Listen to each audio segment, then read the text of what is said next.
Howdy everyone, I'm Zast, and today we'll be checking out the Nuts and Bolts and Rock'em Sock'em Robots Arena, a small 3D fighting game based on the toy line of the same name at the time, that was released on December 11, 2000, developed by Paradox and published by Mattel Interactive. Yeah, the same Paradox that was developing Thrill Kill, you know, that controversial 4-player fighting game that EA canned, but then it was released onto the internet anyways? Yeah, that one, but that's a story for another time. For now, we're here to talk about their family-friendly robot fighting game that's rated T for teen, for some reason.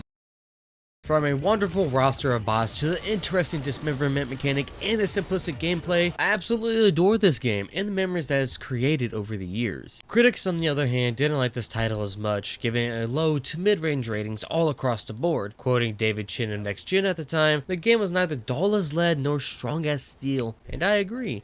While at the time there was far better titles, but this one has a special place in my heart. So without further ado, shall we find out whether this game was a mid-range beatdown or it was an underrated fighter? Let's jump straight in. Let's get this out of the way real quick, but this game doesn't have a story of any sorts. There's not even endings for whatever bot you choose to beat the game with, but what you do get is one of my favorite intros in gaming. Welcome back to the wrecking yard, folks. Things are heating up. That's right. Excavator and stakeout are in prime form. Pounding it out tonight. Well, hello. Ooh, that'll leave a dent. Ooh, that was one mean shot to the nuts and bolts.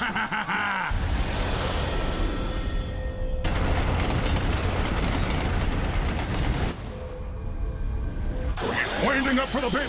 Oh!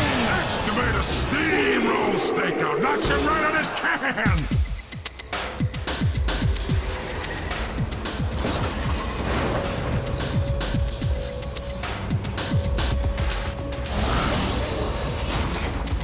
Oh no. Hold the ball. He's getting up. Hey, stakeout is back up. This is unbelievable. Stakeout is getting up. Oh! Unbelievable! Seems a little shaky, though. Oh, he doesn't look too happy. Ooh, you got that right. Stakeout is locking his radar on. That's gotta hurt.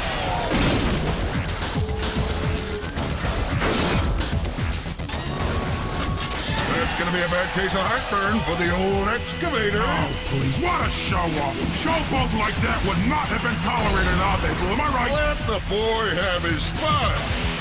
Time to take out the trash! You know, I gotta tell you, Excavator did have a pretty good right hand.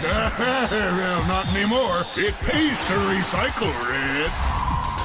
Start sweeping up the floors and squeegee up that oil! It's time for the main event! Oh, yeah! Look at him go! Ooh, that new red rocker must have a handsome pappy! Don't you think that blue, baby? Yeah, and his face will look a lot more like yours once stakeout is done with him.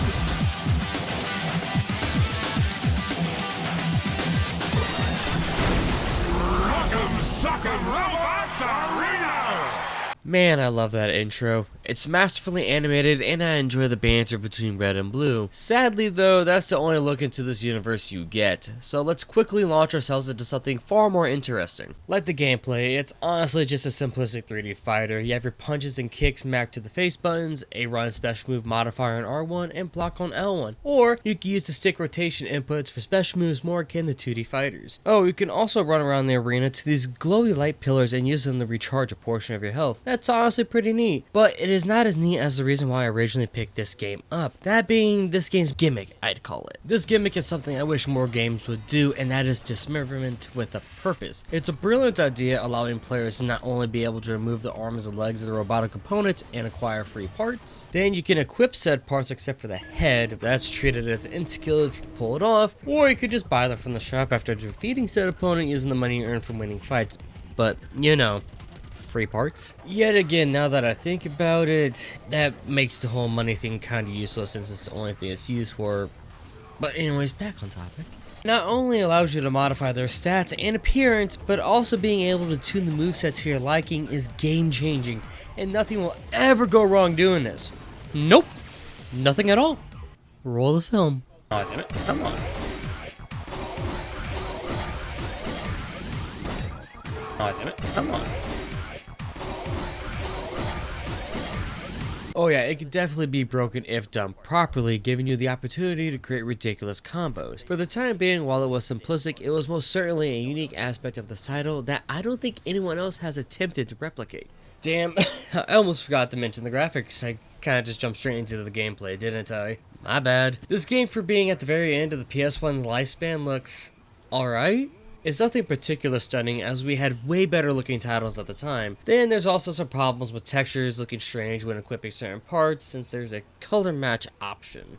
Some of these look like a skin graph gone a little funky, but what matters is that everything is unique and recognizable at a moment's glance. Now, before I collect my final thoughts, you gotta be wondering how much this game costs if I want a physical copy. Well, it's time for some good news in the retro market. You can get it for roughly $10 to $30 USD depending on condition and the seller, making it a fairly cheap addition to your retro gaming collection. In fact, I picked up my own copy a few months ago just so I can add it back into my collection after losing my original copy in a move a few years back. Hell, I even managed to pick up this original magazine advertisement for the game. Shockingly, it's still in mint condition.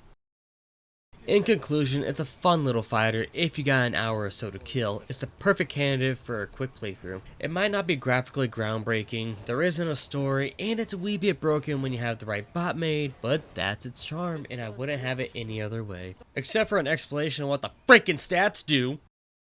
Yeah, that's about all I have to say about Rock'em Sock'em Robots Arena, and I'd like to thank you all for watching. So if you like what you see, y'all know what to do by now. Like, comment, subscribe, and remember, shut up, get happy, and I will see you all next time.